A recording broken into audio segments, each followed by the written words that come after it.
जय मसीह।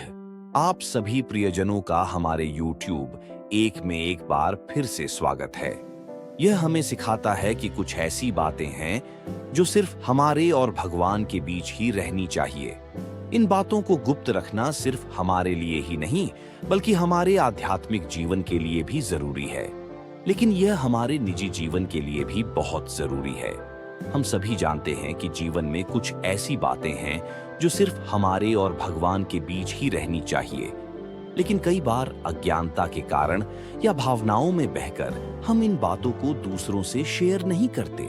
हम चुप बैठ जाते हैं, जिसका नतीजा हमारे जीवन पर नकारात्मक प्रभाव पड़ता है। बाइबल हमें सिखाती है कि हमारे जीवन में कुछ बातें इतनी पवित्र और निजी होती हैं कि उन्हें किसी से शेयर करने से हमारे और भगवान के बीच का गहरा रिश्ता कमजोर हो जाता है। इसलिए हमें ये 5 बातें याद रखनी चाहिए। हम उन बातों पर चर्चा करेंगे जिन्हें हमें हमेशा गुप्त रखना चाहिए। हम यह भी जानेंगे कि अगर हम ये बातें दूसरों को बताते हैं तो इसके क्या परिणाम हो सकते हैं, और अगर हम उन्हें नहीं बताते हैं तो हमें क्या फायदा होता है। तो आइए वीडियो को लाइक करें और शेयर करना न भूलें। अंत तक जाइए और देखें। तो आइए जानते हैं उन 7 बातों के बारे में जिन्हें बाइबल के अनुसार किसी को नहीं बताना चाहिए। प्यारो, पहली बात जो हमें किसी को नहीं बतानी चाहिए, जो आपको नहीं बतानी चाहिए, वो है आपकी अपनी प्रार्थना। हाँ प्यारे, प्रार्थना एक बहुत ही निजी और गहरी भावना है जो सीधे आपके दिल से आती है और भगवान तक पहुंचती है। आप कैसे प्रार्थना करते हैं, यह आपके और भगवान के बीच एक पवित्र संवाद है। ये ऐसा समय है जब आप अपनी आत्मा की गहराई से भगवान से बात करते हैं। आप जो शब्द इस्तेमाल करते हैं वो भी आपके और भगवान के बीच का निजी मामला है। प्रार्थना में आप जो हर शब्द, हर भावना, हर विचार व्यक्त करते हैं वो भगवान के लिए खास है। कई बार ऐसा होता है कि लोग अपनी प्रार्थनाओं का दूसरों के सामने दिखावा करते हैं, जिसकी वजह से उनकी पवित्रता खो जाती है। लेकिन याद रखें कि सच्ची प्रार्थना वो होती है जो दिल से आती है और भगवान तक पहुंचती है, न कि लोगों के कानों तक। ये आपके और भगवान के बीच होती है। प्रार्थना एक पवित्र बातचीत है। ये हमारे और भगवान के बीच एक निजी बातचीत है। जब हम प्रार्थना करते हैं तो हम अपने दिल की गहराई से भगवान से बात करते हैं। मत्ती 6:7 में बाइबल कहती है, जब तुम प्रार्थना करो तो अपने कमरे में जाओ और दरवाजा बंद करो और अपने पिता से जो गुप्त में है प्रार्थना करो, और तुम्हारा पिता जो गुप्त में देखता है वो तुम्हें प्रतिफल देगा। इसका मतलब यह है कि हमारी व्यक्तिगत प्रार्थनाओं का उत्तर किसी और के द्वारा नहीं दिया जाता है। हमें किसी को नहीं बताना चाहिए। हमें अकेले में जाकर प्रार्थना करनी चाहिए। ऐसा करने से प्रार्थना की पवित्रता बनी रहती है और ईश्वर के साथ हमारा रिश्ता मजबूत होता है। जब आप अपनी व्यक्तिगत प्रार्थनाओं को गुप्त रखते हैं तो आपकी आस्था मजबूत होती है और आपका ईश्वर के साथ गहरा रिश्ता विकसित होता है।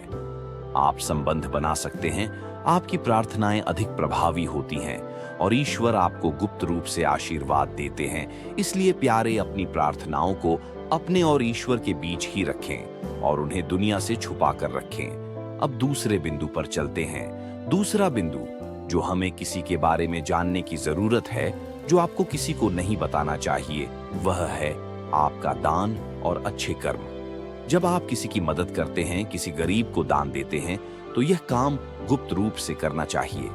दिखावे के लिए किया गया दान नहीं। बाइबल में मत्ती 6:3 और 4 में लिखा है कि जब तुम दान दो तो अपने बाएं हाथ को यह न जानने दो कि तुम्हारा दाहिना हाथ क्या कर रहा है, ताकि तुम्हारा दान गुप्त रहे और तुम्हारा पिता जो गुप्त में देखता है तुम्हें प्रतिफल दे।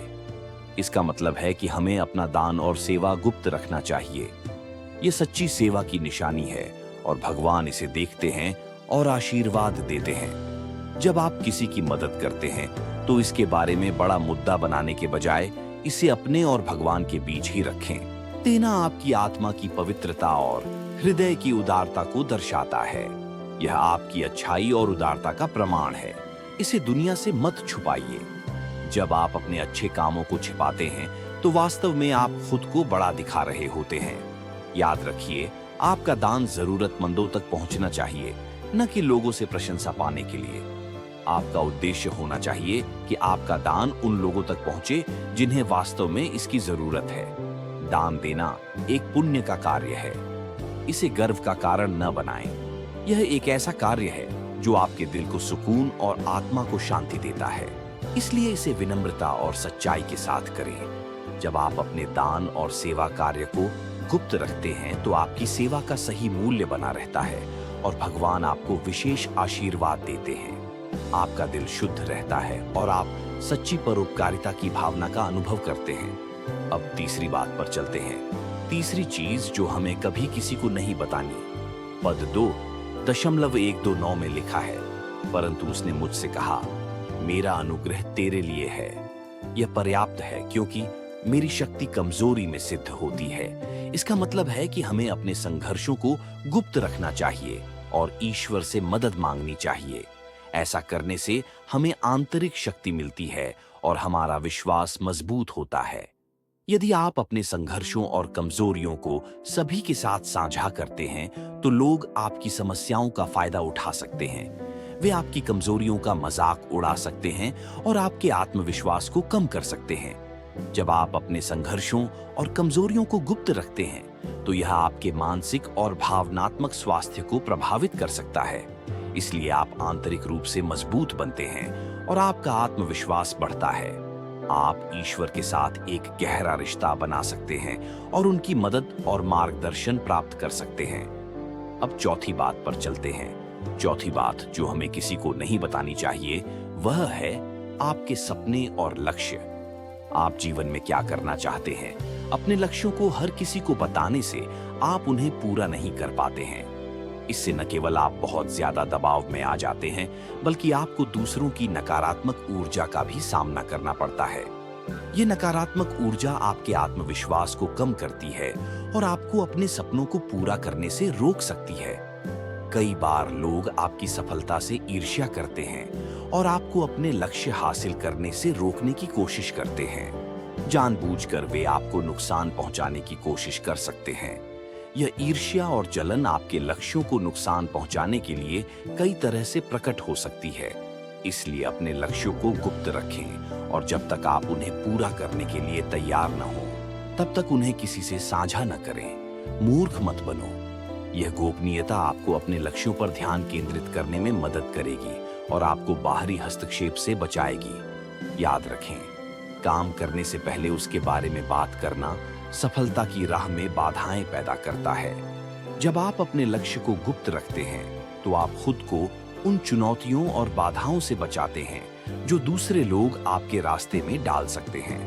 अपने लक्ष्यों को पूरा करने के लिए एक स्पष्ट और केंद्रित दृष्टि बनाए रखें और अपने सपनों को वास्तविकता बनाने की दिशा में काम करें। कड़ी मेहनत करें और अंततः जब आप अपने लक्ष्यों को प्राप्त करते हैं तो वह खुशी और संतुष्टि अद्वितीय होती है। यह आपकी कड़ी मेहनत और समर्पण का प्रमाण है। इसलिए अपने सपनों और लक्ष्यों को गुप्त रखें और उन्हें प्राप्त करने के लिए कड़ी मेहनत करें। अब चलते हैं पांचवी बात पर। पांचवी और आखिरी बात जो हमें किसी को नहीं बतानी चाहिए वह है हमारे निजी रिश्ते और विश्वास। प्रियजनों, हमारे निजी रिश्ते और विश्वास हमारे जीवन की नींव है। हमें इन्हें गुप्त रखना चाहिए और दूसरों के साथ साझा नहीं करना चाहिए। बाइबल में नीति वचन 11:13 में लिखा है कि चुगलखोर भेद प्रकट करता है, लेकिन भरोसेमंद व्यक्ति बातों को गुप्त रखता है। इसका मतलब है कि हमें अपने निजी रिश्तों और विश्वासों को गुप्त रखना चाहिए। इससे आपके रिश्तों में दरार आ सकती है और आपका भरोसा कमजोर पड़ सकता है। जब आप अपने निजी रिश्तों और विश्वासों को हर किसी के साथ शेयर करते हैं तो लोग आपकी भावनाओं का फायदा उठाते हैं। अगर आप अपने रिश्ते को गुप्त रखते हैं तो आपका रिश्ता मजबूत होता है और आपका भरोसा बरकरार रहता है। आप अपने रिश्ते और अपने रिश्ते में ईमानदारी और सम्मान का अनुभव करते हैं तो प्यारे, ये थीं वो 5 बातें जो हमें बाइबल के अनुसार कभी किसी को नहीं बतानी चाहिए। इन बातों को अपने जीवन में अपनाकर आप न सिर्फ एक अच्छे इंसान बन सकते हैं बल्कि अपने जीवन को और भी शांतिपूर्ण और सफल बना सकते हैं। याद रखें, सिर्फ ज्ञान को समझ लेना ही काफी नहीं है, आपको उसे अपने जीवन में लागू भी करना होगा। अगर आप भी ईश्वर की बताई राह पर चलते हैं और उनके वचनों को अपना जीवन मानते हैं तो वीडियो को लाइक करें, कमेंट में आमीन लिखें और इस वीडियो को अपने परिवार के साथ शेयर करें।